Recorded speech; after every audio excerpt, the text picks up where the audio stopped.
Bismillahirrahmanirrahim. Assalamualaikum warahmatullahi wabarakatuh. Apa kabar anak-anak hari ini? Semoga kalian tetap sehat, semangat, dan bahagia ya. Belajar di rumah tetap semangat. Oke? Anak-anak, jumpa lagi dengan Bu Nuke. Hari ini kita akan kembali belajar matematika. Kita akan fokus ke ini dia ya, cara menyelesaikan soal cerita. Soal cerita yang akan Ibu tampilkan di sini yang berkaitan dengan materi yang sudah kita pelajari, yaitu tentang pecahan dan penaksiran. Siap ya? Bagaimana cara menyelesaikan soal cerita? Iya, Ibu beri contoh nih. Fatimah memiliki sebuah kue ulang tahun. Ia memotong kue tersebut menjadi 8 bagian. Ia akan membagikan pada 5 orang temannya. Setiap orang mendapatkan bagian yang sama. Berapa bagiankah yang sudah dibagikan? Dan berapakah sisanya? Ya, oke, itu ceritanya. Kita lihat dulu ini kuenya Fatimah. Ini dia ya. Kuenya ini dibagi 8 bagian, kemudian akan dibagikan ke 5 temannya sama banyak atau sama besar ya. Oke, kita lihat cara menyelesaikannya ya. Siap? Ini dia ya. Kalian tulis dulu di sini diketahui. Diketahui ini kalian tulis apa saja yang sudah kalian tahu, apa saja yang sudah kalian paham, atau info apa yang sudah kalian dapat dari cerita tadi ya. Ditulis di sini diketahui atau dik saja boleh ya. Yang sudah kalian tahu atau info yang sudah kalian dapat dari cerita tadi ini ya. Kue dipotong 8, kemudian dibagikan kepada 5 orang dengan bagian yang sama, kan? Kemudian di bagian ditanyakan atau ditulis dengan dit, kalian tulis pertanyaan apa yang diajukan di cerita tadi atau cerita tadi menanyakan tentang apa. Jadi kalian tulis di sini ya. Berapa bagian yang sudah dibagikan dan berapa bagian sisanya? Ini kan pertanyaannya dari soal cerita tadi. Setelah menulis ini, kalian tulis jawab. Ketika menjawab, kalian tulis dengan caranya, prosesnya ya, biar lebih teratur. Ini tadi kuenya dibagi 8, jadi 8/8 dibagikan kepada 5 orang temannya yang sama besarnya ya, jadi 5/8.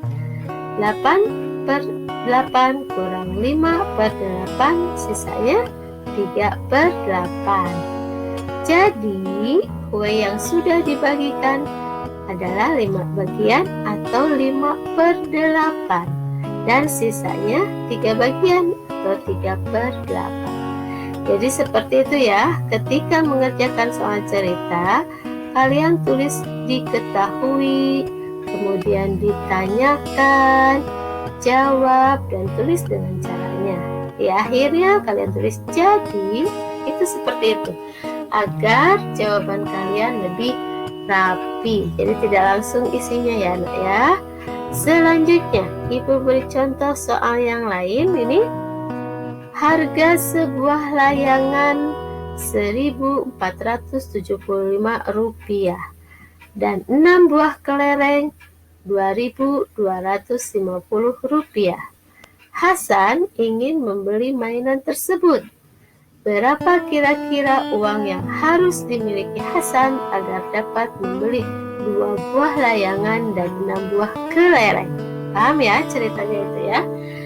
Oke, caranya seperti tadi, kalian tulis dulu. Nah, ini layangannya nih, layangan Hasan, layangan yang ingin dibeli Hasan dan kelereng yang ingin dibeli Hasan ya. Oke, kita lihat cara mengerjakannya ya. Seperti tadi, kalian tulis diketahui. Dari cerita tadi yang kalian tahu, info yang kalian dapat dari cerita tadi, ini ditulis di sini ya. Harga sebuah layangan Rp1.475. Harga 6 buah kelereng Rp2.250. Kemudian ditanyakan atau nah ini pertanyaannya kembali tulis di sini ya. Berapa uang yang harus dimiliki jika ingin membeli 2 buah layangan dan 6 buah kelereng? Itu kan pertanyaan dari soal cerita tadi. Kemudian kalian tulis di bawahnya jawab.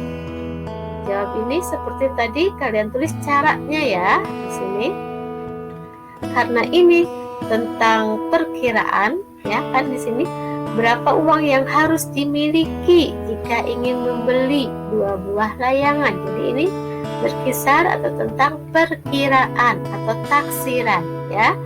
Ini tadi harga layangannya 1.475, dibulatkan atau ditaksir menjadi 1.500. Masih ingat kan?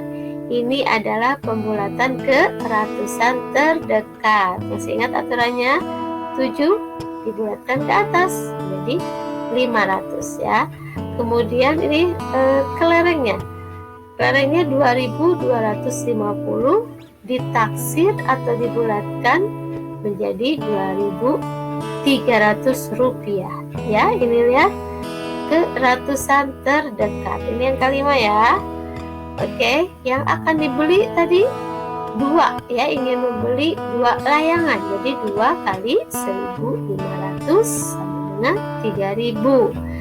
Jadi uang yang harus dimiliki Hasan agar dapat membeli mainan tersebut kira-kira berapa? Dari sini dijumlahkan 3.000 ditambah 2.300, jumlahnya 5.300 ya. Jadi ini menggunakan perkiraan atau taksiran. Paham ya?